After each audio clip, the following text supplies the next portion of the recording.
시청자 여러분 안녕하십니까? 헬로티비 위클리 뉴스입니다.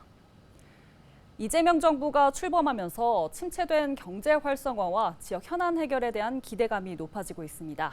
양천을 이용선 국회의원을 만나 새 정부에서 추진이 기대되는 지역 현안을 알아봤습니다. 김호 기자의 보도입니다. 양천구 신월동은 12만 명의 주민이 거주할 정도로 규모가 큰 동네입니다. 지방의 웬만한 시군보다 인구가 많고 서울의 작은 자치구 정도 크기입니다. 하지만 지하철역이 없는 대표적인 교통 사각 지역입니다. 때문에 오래전부터 목동선 경전철 사업이 추진되어 왔습니다. 목동선은 신월동에서 신정동과 목동을 거쳐 영등포구 당산역을 잇는 총 연장 10.87km로 계획됐습니다. 정차역은 환승역 2곳을 포함해 모두 12곳이 예정됐습니다. 하지만 지난해 기획재정부의 예비 타당성 조사를 통과하지 못해 좌초됐습니다. 이용선 의원은 윤석열 정부의 재정 정책 때문에 목동선 사업이 민자 방식으로 추진되면서 예비 타당성 조사 문턱을 넘지 못했다고 밝혔습니다. 따라서 새 정부가 들어선 만큼 민자 사업이 아닌 재정 사업 기준을 적용한 예비 타당성 조사를 통해 사업이 추진될 수 있도록 관계부처와 협의하겠다고 밝혔습니다. 목동선을 빨리 서울시와 또 국토부, 기재부를 거쳐서 빨리 확정해서 추진하는 것이 가장 일차적인 지역의 어떤 중요한 과제다 이렇게 생각하고 있고. 양천 을 지역에 시급한 또 다른 현안은 항공기 소음 피해 문제입니다. 피해 주민들은 오랫동안 항공기 소음으로 고통을 받고 있고 고도 제한 등으로 재산권 행사에 불이익을 받고 있습니다. 공항소음대책법에 따라 피해 주민을 위한 지원이 있지만 현실과 동떨어진 게 사실입니다. 이 의원은 공항소음 피해 주민 지원을 현실화하기 위해 관련법 개정을 추진하고 있습니다. 새 정부가 출범한 만큼 보다 실질적인 지원이 이루어질 수 있도록 법 개정을 서두를 방침입니다. 인센티브를 높이는 정책의 변화를 통해서 보다 효율적으로 진척될 수 있도록 그런 것들을 좀 추진할 계획이어서 우리 주민들의 오래된 주거 환경 개선, 그다음에 삶의 조건들을 개선하는 것들을 좀 신정부에서는 좀 적극적으로 아마 추진할 수 있지 않을까 이렇게 생각하고 있습니다. 이 밖에 이 의원은 새 정부의 남북관계 개선을 위해 헌신의 노력을 다짐했고 국정기획위원회 외교안보 분과위원으로 인선된 만큼 국정쇄신을 위해 최선을 다하겠다고 전했습니다. 헬로티비 뉴스 김호입니다. 이재명 대통령 취임 이후 그동안 숙제로 남아있던 현안 해결에 대한 기대가 더욱 높아지고 있습니다. 특히 계양은 이 대통령의 국회의원 시절 지역구였던 만큼 현안 사업에 속도가 붙을 것으로 보고 있는데요. 자세한 내용 송유찬 기자가 취재했습니다. 계양의 대표적 현안 사업은 계양역 역세권 복합 개발과 작전역 복합 환승센터 구축 지원, 계양 테크노밸리 활성화와 계양 복합체육단지 구축 등입니다. 하지만 사업 진행을 위해서는 넘어야 할 산이 많습니다. 계양역 역세권 복합 개발의 경우 개발 제한 구역은 물론 군사보호구역 및 과밀 억제 권역 해제 등이 필수이기 때문입니다. 특히 탄약고 이전은 가장 큰 난제로 꼽히고 있습니다. 저는 지금 탄약고가 있는 규련역 앞에 나와 있습니다. 조성 당시만 해도 이곳은 도심 외곽 지역이었습니다. 하지만 이렇게 인천 지하철과 경인 아라뱃길 그리고 계양 테크노밸리가 들어서면서 한가운데에 위치하게 됐습니다. 이렇다 보니 지역에서는 안전 문제와 거주 환경 등을 이유로 오랫동안 탄약고 이전을 요구해 왔습니다. 유정복 인천시장 역시 국방부에 규련역 탄약고 이전을 비롯한 군부대 이전 재배치 계획 수립을 건의하기도 했습니다. 하지만 정부의 동의와 지원 없이는 쉽지 않은 상황. 역세권 개발이라는 것이 포괄적으로 생각을 하면 일단 탄약고가 또 이전이 돼야 되는 문제가 있기 때문에 이건 중장기적으로 좀 심도 있게 논의가 돼야 될 필요성이 있고 기초단체에서 풀어야 될 그런 한계점이 있기 때문에 광역이나 중앙정부에서 관심을 가져주셔서 계양 테크노밸리 활성화와 복합체육단지 조성, 작전역 복합환승센터 구축 등 나머지 사업들도 마찬가지입니다. 양질의 앵커기업 유치는 물론 사업비 확보와 개발 제한 구역 해제 등 정부의 지원이 더욱 절실합니다. 결국은 그 그린벨트 그린벨트 규제에 묶여 있기 때문에 그런 관리 계획을 푸는데 행정 절차하는 게 너무 복잡해요. 국토부에서 뭐 여러 가지 문제를 제기하고 있어서 거의 3년간에 걸쳐서도 거의 그 행정 절차를 풀어내지 못했는데 이 공약을 하셨기 때문에 저는 속도감 있게 진행되지 않을까 이런 기대를 갖고 있고요. 이재명 대통령은 유세차 인천을 방문했을 때 계양 지역 주민들에게 팔은 안으로 굽는다며 계양 현안 해결에 기대감을 높인 바 있습니다. 앞으로 추진해야 할 과제가 산적한 계양. 대통령의 이 한마디가 현안 해결의 새로운 희망이 될 수 있을지 주목됩니다. 헬로티비 뉴스 송유차입니다. 경기 북부 특별자치도 설치는 민선 8기 경기도의 핵심 추진 사업 중 하나입니다. 하지만 지난 정부에 의해서 외면당한 데 이어 이재명 대통령 역시 시기상조라며 선을 그어 추진 동력을 상실한 것 아니냐는 지적이 나오고 있는데요. 경기 북부 특별자치도에 대한 경기도의 고민이 깊어지고 있습니다. 이재필 기자가 보도합니다. 민선 8기 경기도가 야심차게 추진한 경기 북부 특별자치도. 낙후된 경기 북부를 분도한 후 특별법으로 규제 개선과 첨단 산업 유치 등을 추진해 지역 경쟁력을 갖추는 것이 목표입니다. 하지만 경기 북부 특별자치도에 대해 이재명 대통령은 시기상조라며 반대 입장을 분명히 하고 있습니다. 재정 기반과 산업 기반이 부족한 경기 북부가 무턱대고 분도할 경우 재정 손실 등 오히려 지금보다 못한 상황이 될 수도 있다는 겁니다. 이에 이 대통령은 경기 북부 특별자치도 대신 세제 혜택과 규제 완화 등을 통해 경기 북부가 자력 성장할 수 있도록 산업 기반을 구축하는 것이 먼저라고 강조했습니다. 그렇게 해서 균형을 맞추고 산업 기업들을 유치해서 좀 안정적 기반이 만들어지면 그때 가서 분리를 얘기하지. 지금 상태로 분리하면 각 북부 지역의 부족한 세수 재정이 북부 전체로 따지면 8천억이 넘고 연간. 이처럼 이 대통령의 반대 입장에 경기 북부 특별자치도의 동력이 떨어진 것 아니냐는 지적이 이어지고 있습니다. 최근 경기도 의회에서 열린 도정 질의에서도 경기 북부 특별자치도 지속 추진 여부에 대한 질의가 쏟아졌습니다. 추진 동력이 약화되고 있는 일각의 지적에 대해 어떤 입장이신지 임기 내 책임지고 추진할 수 있는 실질적인 실행 계획과 대안이 무엇인지 원론적인 답변이 아닌 명확하게 답변해 주시기 바랍니다. 이에 대해 김동연 경기도지사는 정부와 최대한 논의하고 협조하면서 문제를 잘 해결하겠다고 답했습니다. 특히 경기 북부의 발전은 모두의 공통된 목표라며 큰 틀에서 정부와 경기도 입장은 다르지 않다고 덧붙였습니다. 경기 북부 주변의 특별한 희생에는 특별한 보상이 따라야 한다는 말씀을 대통령께서도 분명히 하셨습니다.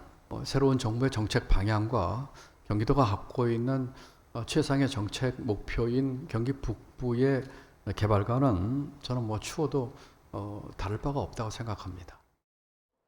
한편 경기도는 지난해 발표한 경기 북부 대개조 프로젝트를 경기 북부 특별자치도와 별개로 차질 없이 진행하겠다고 강조했습니다. 이와 함께 경기 북부 삶의 질 향상을 위한 군사 규제 완화 등 정책도 지속 발굴하겠다고 약속했습니다. 헬로티비 뉴스 이재필입니다. 한국GM이 최근 국내 9개 직영 서비스 센터와 부평공장 유휴부지 등을 매각한다는 계획을 밝힌 뒤 부평공장도 군산공장처럼 철수할 수 있다는 우려가 더 커졌습니다. 한국GM은 관세 위기 등 변화에 대응하기 위한 경영 조치라며 철수 우려에 선을 그었는데요. 지역사회와 노조는 단계적 자산 매각으로 보고 있습니다. 이관성 기자가 보도합니다.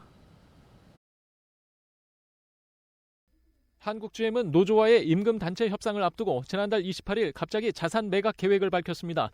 관세 위기 재무 건전성을 위해 전국 직영 서비스 센터들과 부평공장 유휴 부지를 매각하겠다는 계획이었는데 노조는 단계적 자산 매각을 의심했습니다. 회사가 발표한 두 가지의 조치는 다시 돌아올 수 없는 불가역적 조치로 저희는 보는 거고, 그동안 한국GM이 GM이 대우자동차를 인수한 이후에 벌여왔던 행위들을 보면 사실 돈이 될 만한 부동산은 계속해서 팔아왔거든요. 한국GM은 지난 2022년 경영 효율화를 위해 부평 2공장 가동을 중단한 뒤 이후 활용계획 논의를 계속 미뤄온 바 있습니다. 지역사회와 정치권은 GM이 부평 2공장을 미래차 생산기지로 활용할 것을 요구해왔습니다. 하지만 GM이 갑자기 부평공장 유휴부지 매각에 나서자 한국 사업장 철수를 우려하고 있습니다. 왜 그러냐면 그동안 GM이 보여줬던 일련의 행태를 보면 알 수가 있습니다. 그동안에 뭐 철수하지 않는다 하면서 매각, 철수를 반복한 게 GM 아니겠습니까? 2013년 호주를 시작으로 해서요. 뭐 인도네시아, 태국, 또 유럽, 인도에 이르기까지 계속 그렇게 하면서 철수한 게 바로 한국 GM.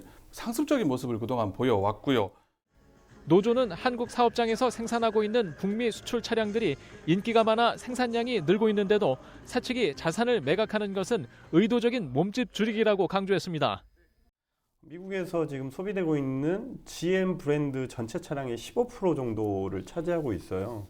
뭐 이런 상황에서 지금 품목 관세 25%를 적용받고 있음에도 최근에 3만 1,000대를 증산했고 부평 공장에. 근데 이런 상황임에도 불구하고 회사가 이런 이야기를 한다는 게 이번에 저도 사실 이번에 직영 서비스 센터를 폐쇄를 한다? 이게 사업할 의지가 있는 기업인가 싶을 정도예요. 어떻게 이거는 외주업체로 서비스 센터를 운영한다. 사실 이게 말이 안 된다고 볼 수가 있는데요. 저는 나쁜 의도가 있다고 생각을 합니다. 노조는 지난 2018년 공적 자금 8천억 원을 투입했던 산업은행과 정부가 더 적극적으로 개입해야 한다는 입장입니다. 또 당시 2028년까지 사업장을 철수하지 않겠다고 했던 GM이 협약 종료 시점에 추가 지원을 요구할 수 있다며 미리 대응해야 한다고 강조했습니다. 헬로티비 뉴스 이관소입니다. 경기형 과학고 선정 발표 이후 석 달여가 지났습니다. 부천은 부천고를 과학고로 전환하는 방식으로 추진을 하면서 다른 지역의 신설 과학고보다 개교가 3년 정도 빠른데요. 우수 인재를 발굴하고 맞춤식 교육을 통해 사회 발전에 기여하고자 하는 취지지만 일각에서는 입시 과열로 인한 부작용이 크다는 지적도 만만치 않습니다. 이정아 기자가 취재했습니다. 부천의 한 입시학원, 학부모들이 3355 강의실로 들어갑니다. 자녀의 과학고, 특목고 입학을 위한 입시 설명회를 듣기 위해서입니다. 경기도에 과학고가 총 5개로 완성이 지금 현재는 경기 북과학고 하나가 있어요. 내용을 들어보니 일찌감치 준비해야 유리할 수 있다거나 시간이 그렇게 녹록지 않기 때문에 언제 출발하자는 그런 과정을 할 수가 없어요. 과학고에 떨어진다 해도 대학 입시를 위한 좋은 경험과 실력을 쌓게 된다고 말합니다. 저는 특목고 자사고를 준비할 바에 맞아요. 그러지 마시고 무조건 준비해요. 왜 그러냐면 혹시 떨어졌다 하더라도 그 준비하면서 입시를 완전 때려쳐요. 그래서 떨어진다 하더라도 준비를 시켜요. 일반계 고등학교였던 부천고가 경기형 과학고에 선정된 지 석 달.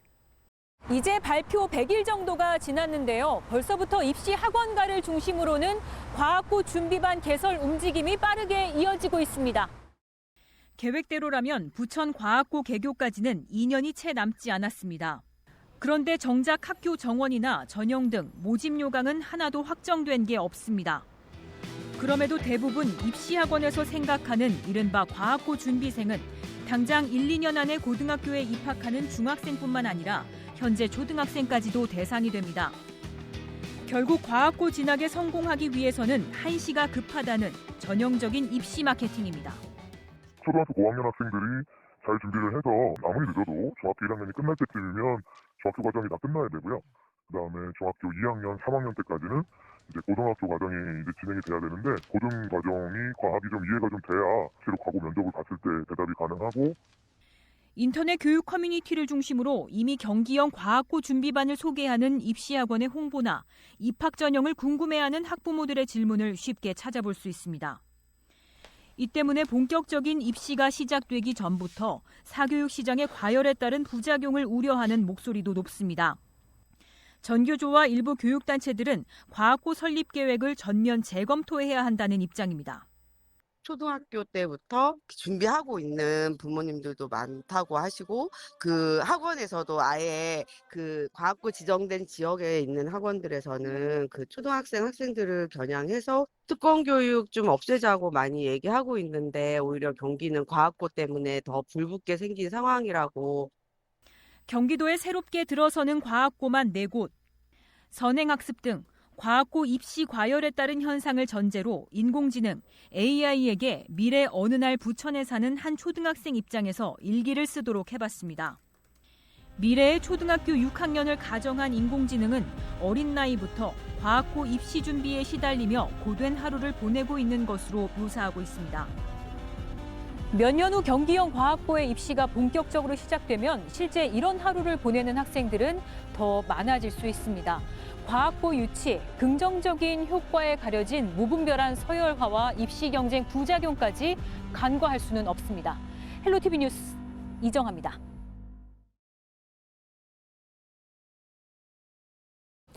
은평구의회가 18일과 19일 이틀에 걸쳐 김미경 구청장을 상대로 구정질문을 벌였는데요.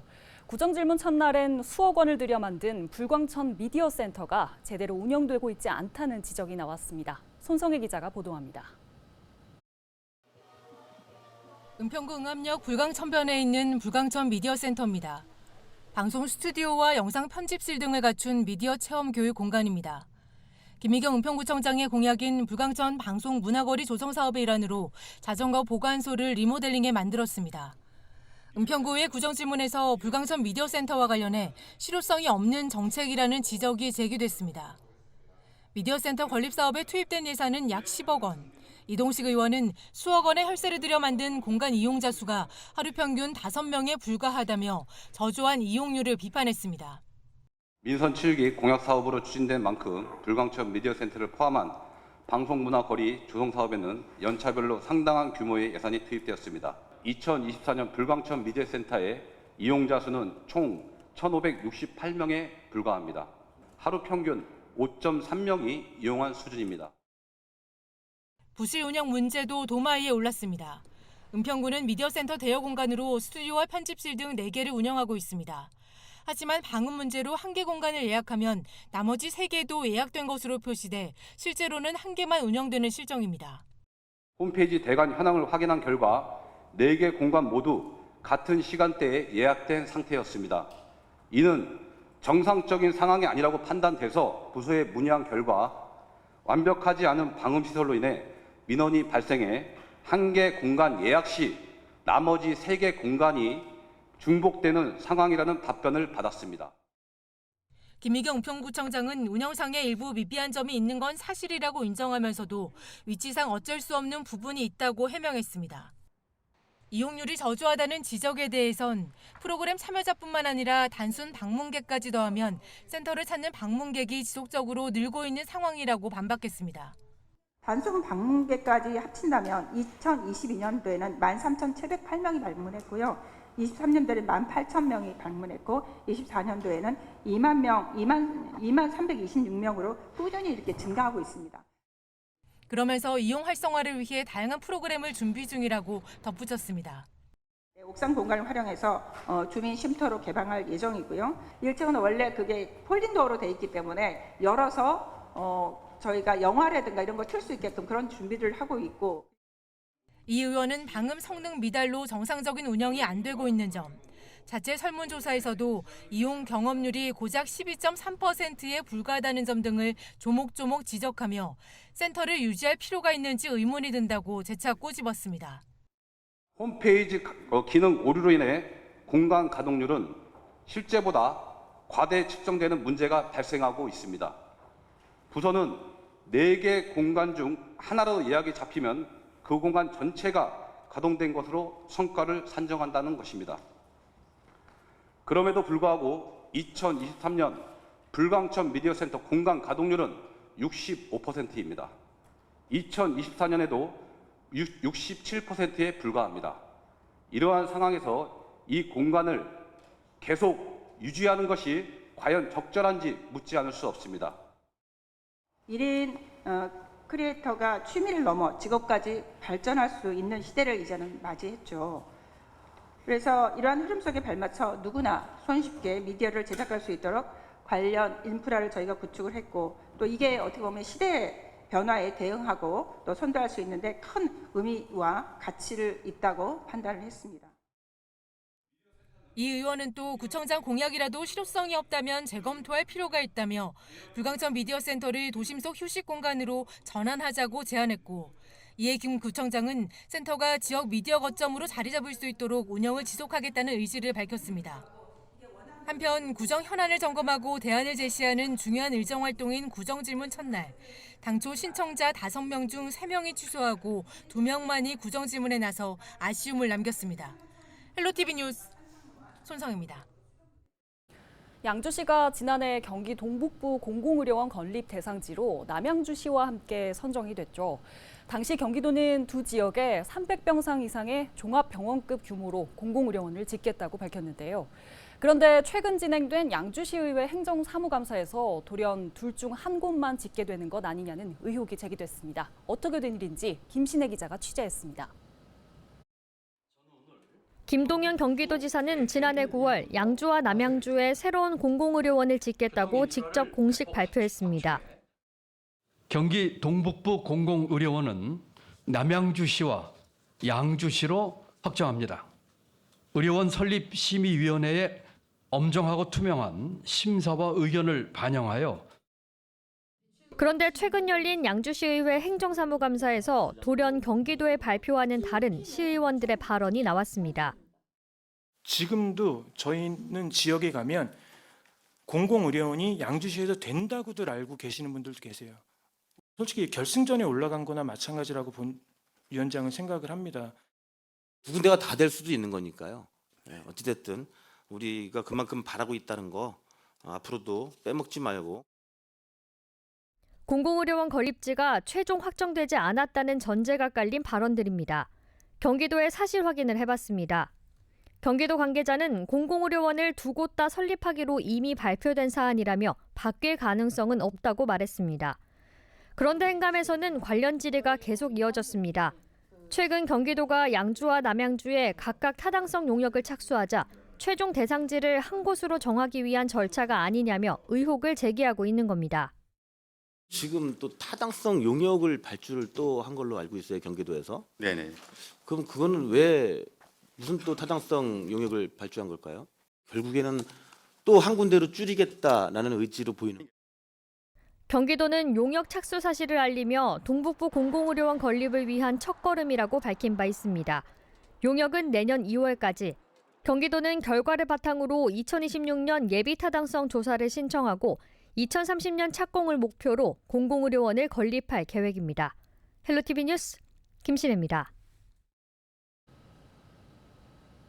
오는 28일 첫 차부터 수도권 전철 기본 운임이 1,400원에서 1,550원으로 인상됩니다. 이에 따라 의정부와 김포 경전철, 7호선 부천 구간 등 도내 6개 노선의 기본 운임도 모두 인상되는데요. 경기도와 서울시, 인천시와 코레일은 인상 시기를 지속 논의한 결과 28일부터 기본 운임을 인상하기로 합의했습니다.